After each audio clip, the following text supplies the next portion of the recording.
Kala ko'y di pa handa, muling tumibok ang damdamin.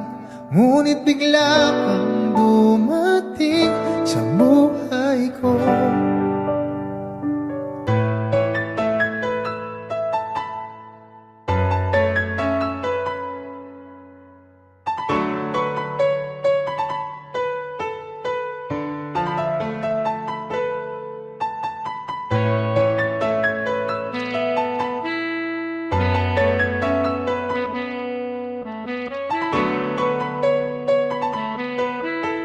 Sana ay ingatan ka niya. Hindi ko kayang makitang lumuluha ka.